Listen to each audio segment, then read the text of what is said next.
Ben ritrovati. Siamo giunti al terzo canto dell'Inferno e qui troveremo vari momenti che vengono giustapposti.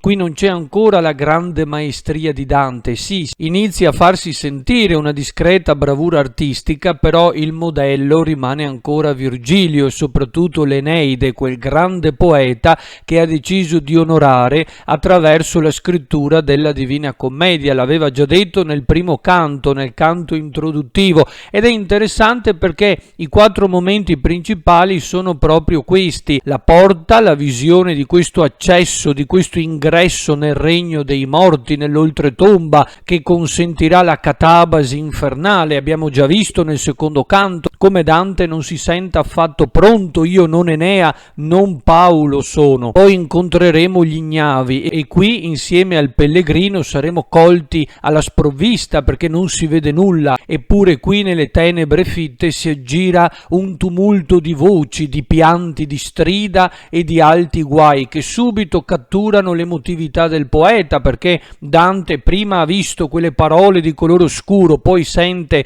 questi pianti, queste strida ed è colto non solo dal dubbio ma soprattutto dallo sconforto. Immaginiamoci al suo posto, non deve essere stato facile. Il primo impatto, il primo contatto con il male è davvero scioccante. Infatti in questo vestibolo oscuro ci sono i pusillanimi, coloro che non seppero operare il bene per viltà. Infatti tra queste ombre vedremo colui che fece per viltà del gran rifiuto. È vero, non hanno commesso alcun peccato, non hanno fatto il male, però non si sono neanche adoperati per il bene, e questo per Dante è un peccato gravissimo. Proprio lui, che è stato anche un feditore a cavallo, un soldato che ha sempre combattuto per Firenze, un politico e soprattutto un uomo che non ha rifiutato l'esilio pur di non umiliarsi, pur di non cedere di fronte ai propri nemici, e da exul immeritus scelse di non rientrare mai più nella sua amata città e morì poi, come ben sappiamo, lontano da casa, sulla strada del ritorno da Venezia verso Ravenna. Non può sopportare questo genere di persone e non a caso sceglie di non nominare, perché è bene che nessuno si ricordi di loro, devono essere dimenticati da tutti. Conosciamo bene la frase di Virgilio: fama di loro il mondo esser non lassa, misericordia e giustizia li sdegna, non ragioniam di loro, ma guarda e passa. Ed è proprio per questo motivo, non citandolo, che forse non sapremo mai chi sia colui che fece per viltà del gran rifiuto. Molti lo identificano con Celestino V, Piero da Morrone, ma in realtà non siamo sicuri. Sono state sollevate varie ipotesi, c'è chi addirittura lo identifica con Ponzio Pilato, colui che non se la sentì di condannare realmente Cristo, che non seppe risolvere la questione perché in lui non trovava nessuna colpa. C'è chi ha proposto addirittura Esaù, colui che scelse di vendere la primogenitura a suo fratello per un piatto di lenticchie, e chi invece lo identifica persino con quel giovane ricco che chiese al Cristo che cosa avrebbe dovuto fare per ottenere la vita eterna, e il Cristo avrebbe risposto: vai, vendi tutto quello che hai, dallo ai poveri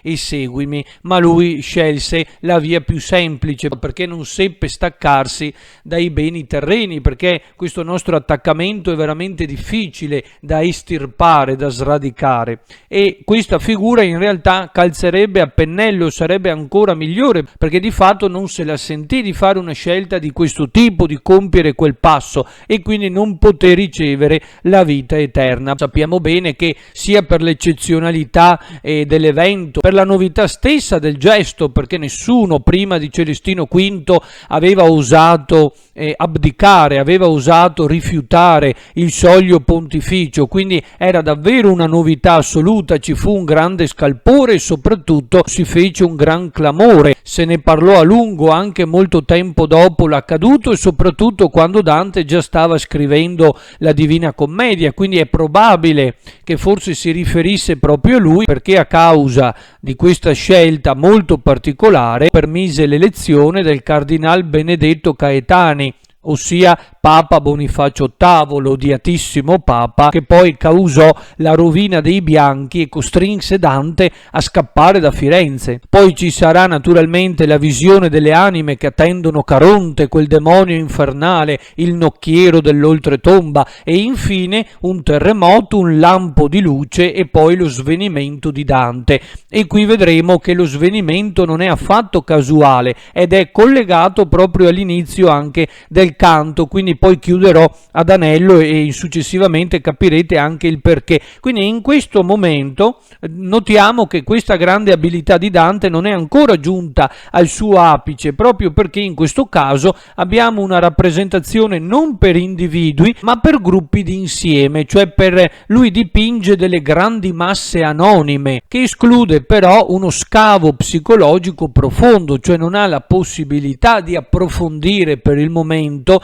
la psicologia, l'emotività, l'essenza stessa delle anime che incontra, pur essendo giustificato, visto che non vuol far sapere a nessuno il nome di queste anime scellerate. E dopo un primo canto proemiale dove ha iniziato a introdurre tutta la Divina Commedia, dopo essersi smarrito nella selva oscura e dopo aver riflettuto lungo il cammino assieme a Virgilio, perché era stato colto da grandi dubbi, lui non si sente affatto né come Enea né come San Paolo, pertanto si reputa indegno della catabasi, non è affatto pronto. Ecco, notiamo anche l'umiltà di Dante. Eppure questo viaggio è voluto dalla grazia divina, soltanto grazie a Dio è possibile compiere questo viaggio anzitempo, perché Dante ha una missione: removere viventes in hac vita ad statum miserie e perducere ad statum felicitatis, e quindi non si può indugiare, bisogna andare avanti. Quindi dopo un canto riflessivo, dopo uno stacco dialogato, e il dialogo serve proprio a questo,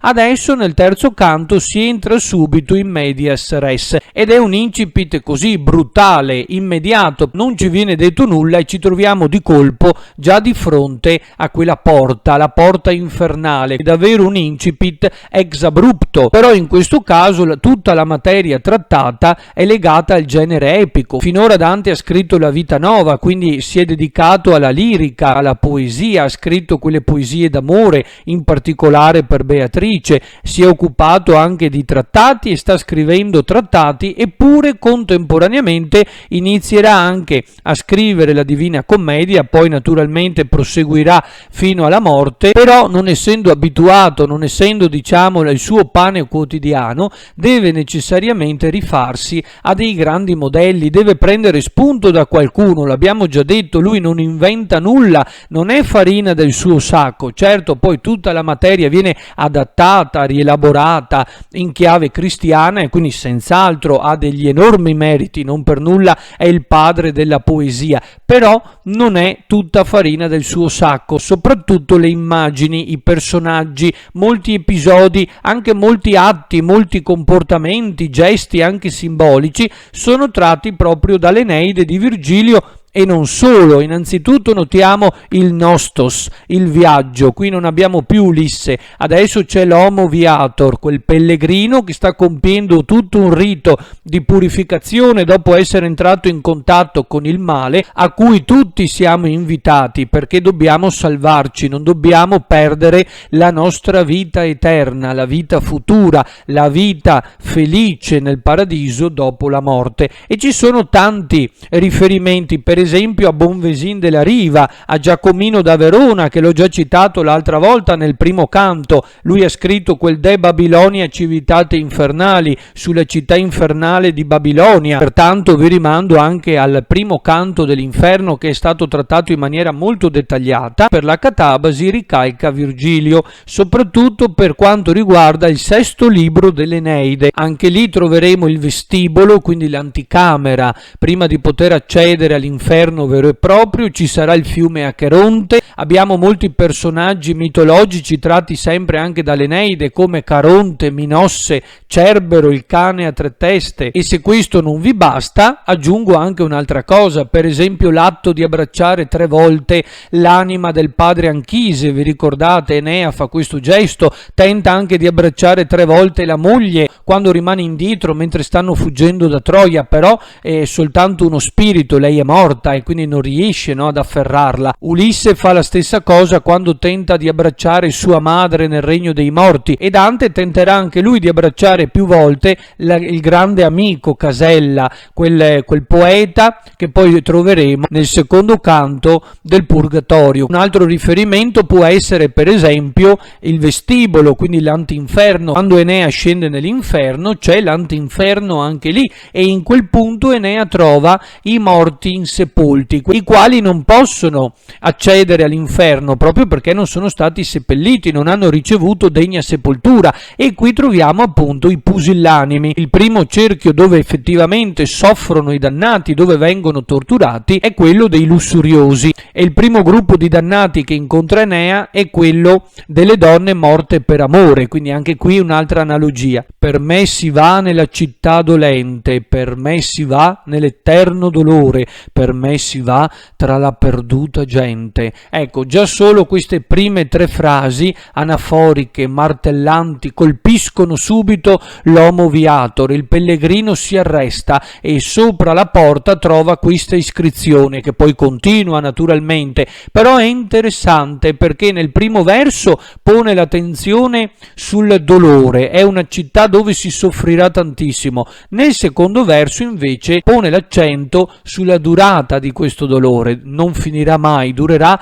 in eterno. Tutti gli eterno che ci sono qui vengono usati in funzione di avverbio, significa eternamente, cioè per l'eternità, ma non sono da intendersi senza inizio e senza fine, perché l'unico ad essere eterno è naturalmente Dio, che non ha avuto né principio né fine. Quindi bisogna essere chiari subito e stare attenti ai concetti che vengono utilizzati, perché le parole sono molto importanti. Quindi attraverso di me, quindi quel per me alla costruzione latina, si entra nella città del dolore, attraverso di me si entra nel dolore eterno senza fine, e attraverso di me si giunge tra la perduta gente, la gente che è perduta. E poi ritroveremo coloro che hanno perduto il ben dell'intelletto, quindi usa ben due volte il verbo perdere o il senso di perdita. Queste sono le persone che hanno perduto Dio, perché il ben dell'intelletto è proprio Dio, la verità. E chi è la verità? Gesù Cristo ha detto ego sum veritas,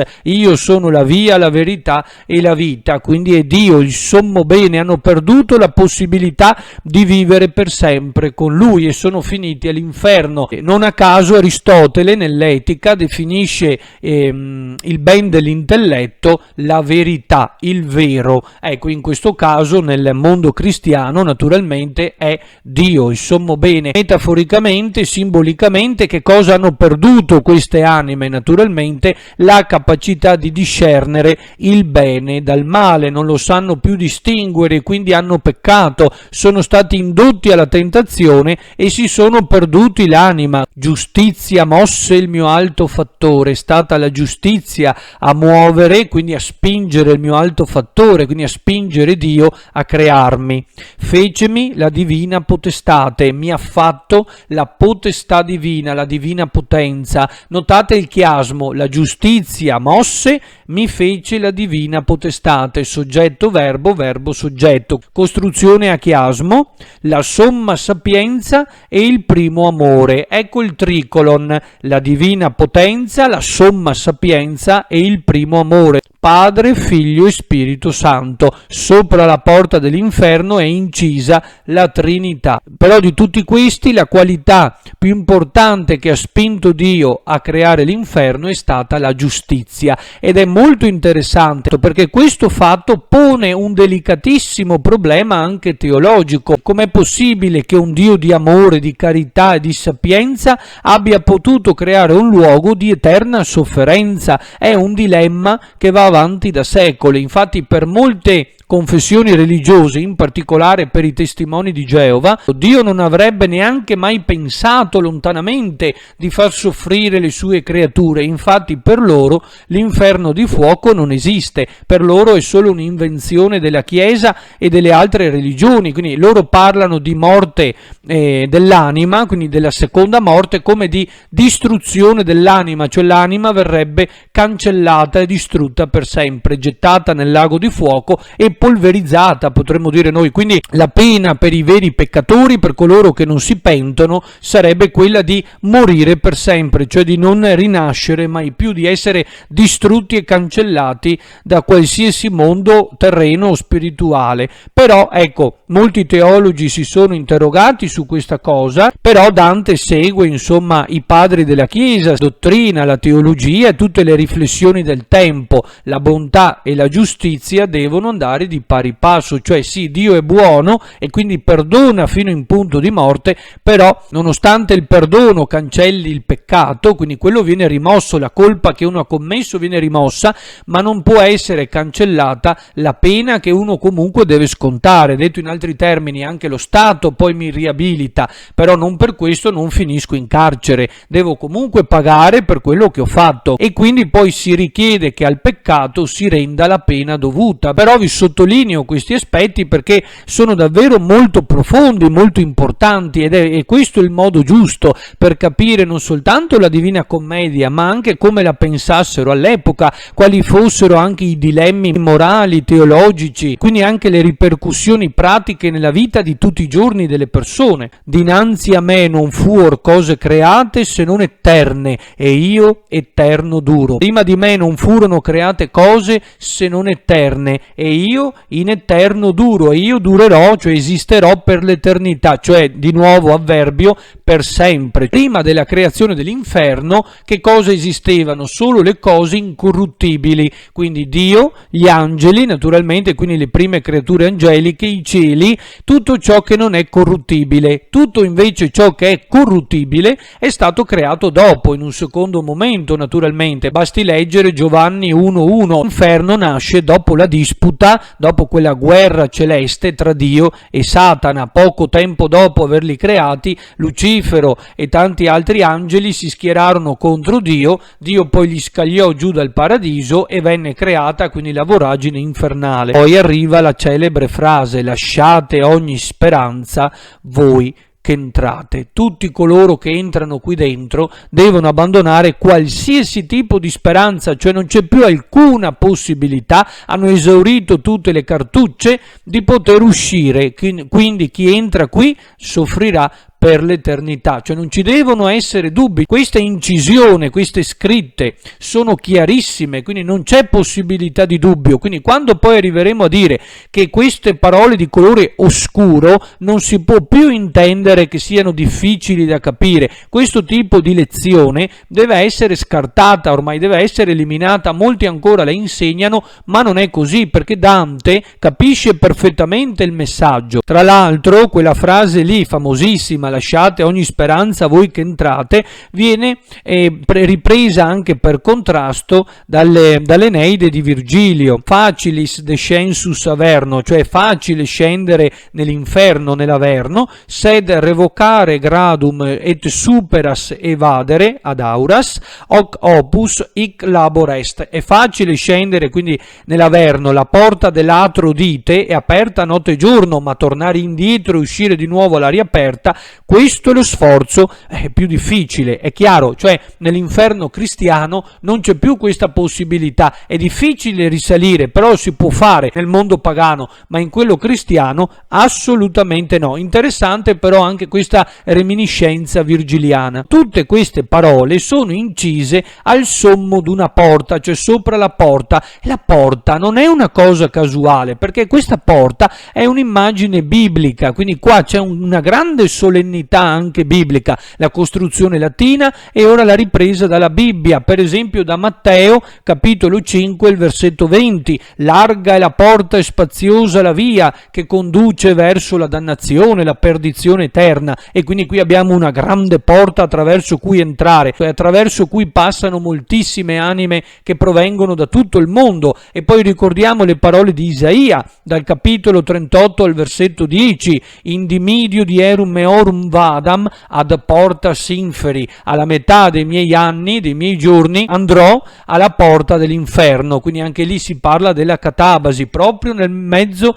della sua vita. Vi siete mai chiesti perché trovi proprio una porta? Non poteva entrare direttamente, basta esserci catapultato così per magia? No, perché? Perché le porte erano le prime cose che i pellegrini vedevano quando arrivavano davanti a una cattedrale al termine del loro pellegrinaggio. Infatti gli archi che costituivano le porte erano piene di immagini, di statue, per esempio di demoni, di gargoyle, oppure di immagini di scene tratte dalla vita di Cristo, o in generale, per esempio, vedevano sempre l'inferno e il paradiso, quindi vedevano immagini dell'Apocalisse, della fine del mondo. Però la differenza con il nostro caso è che se Dante vede una scritta particolarmente minacciosa, nel Medioevo invece era consuetudine leggere delle iscrizioni che invece invitavano ad entrare proprio per purificarsi di tutti i suoi peccati, quindi erano luoghi anche accoglienti sia le chiese sia le città. Qui invece abbiamo un enorme ribaltamento, c'è un capovolgimento pazzesco, un contrasto netto.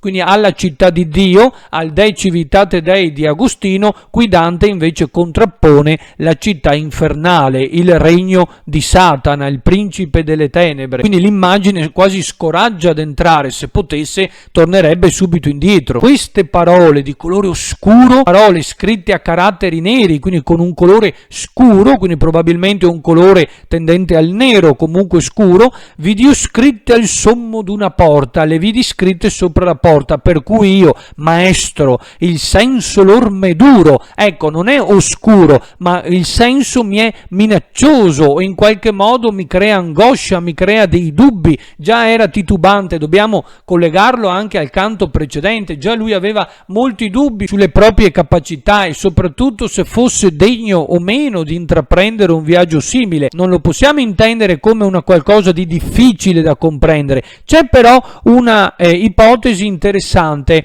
Quello che forse Dante non riuscirebbe a comprendere è il concetto di eternità. Forse dice sono parole oscure, nel senso che l'uomo fatica a comprendere appieno il concetto di eternità, una sofferenza senza fine. Tutto ciò di cui noi facciamo esperienza quotidianamente riguarda qualcosa che prima o poi ha fine. Anche il dolore, anche la morte hanno una fine. Oppure io posso porre fine alla mia vita pur di non soffrire più, oppure di non vivere più determinate circostanze, ma la morte pone un freno, pone un limite e mi libera in un certo senso. Ecco, qui no, perché qui non posso neanche sperare che la morte ponga fine alle mie sofferenze, e quindi il concetto di eternità sarebbe ciò che per Dante è oscuro. Banalmente potrebbero essere parole scritte con un colore scuro, con un colore nero, però sono tutte spiegazioni che secondo me non convincono, perché l'aggettivo oscuro poi va collegato con la risposta che dà Virgilio. Quindi vediamo se adesso riesco a convincervi. Ed egli a me come persona accorta, e lui mi rispose come una persona saggia, intelligente, attenta: qui si conviene lasciare ogni sospetto, cioè qui si conviene, notate anche la frase impersonale, qui è importante ed è bene abbandonare ogni sospetto, cioè ogni timore, ogni dubbio, ogni viltà, convien che qui sia morta. Lo ripete ben 2 volte quel convien. Ogni timore, ogni paura deve morire, deve cessare proprio in questo punto. Non dobbiamo più porci tutti quei dubbi che si era posto anche prima. Siamo pronti, ma soprattutto non ci devono essere fraintendimenti o tentennamenti. Perché? Perché noi siamo venuti al loco, vi t'ho detto, nel luogo dove io ti ho detto che tu vedrai le genti dolorose, di nuovo lo riprende, città dolente, genti dolorose, quindi i dannati che hanno perduto il ben dell'intelletto. E quindi la risposta è chiarissima.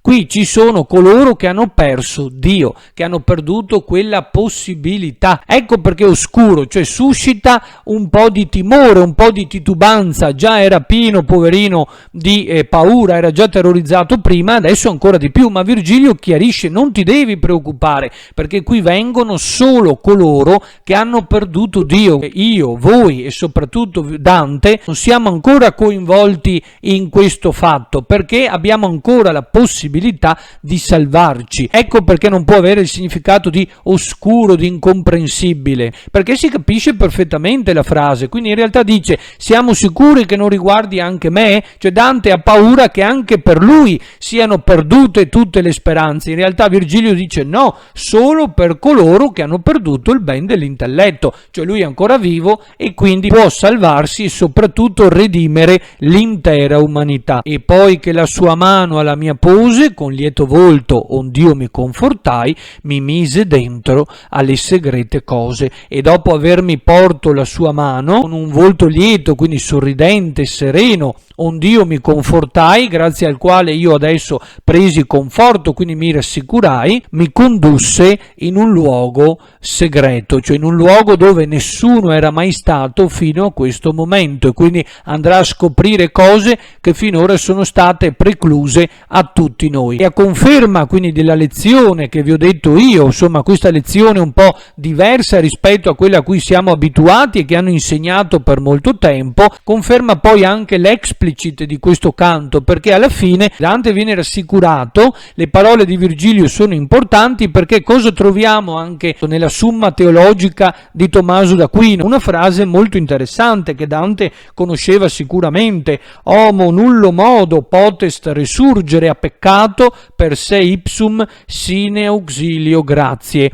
cioè l'uomo non può in nessun modo risorgere dal peccato, quindi non può salvarsi da se stesso per se ipsum, cioè grazie alle sue sole forze, sine auxilio gratiae, senza l'ausilio della grazia divina. Quindi la sua peregrinatio è possibile solo grazie al gratuito dono di Dio, alla sola grazia. E quindi Dante non può spiegarci nel dettaglio quanto ha vissuto, ma può solo riferire la sua esperienza, perché non potrà mai comprendere le misteriose ragioni della grazia, ma la scritta che c'è sopra la porta l'ha capita benissimo. Poi nella seconda parte parleremo invece degli ignavi, di questi pusillanimi, cercheremo di capire se davvero quella misteriosa sagoma, quella figura che vede tra le altre, sia o meno Celestino V, al secolo Pier da Morrone. Alla prossima!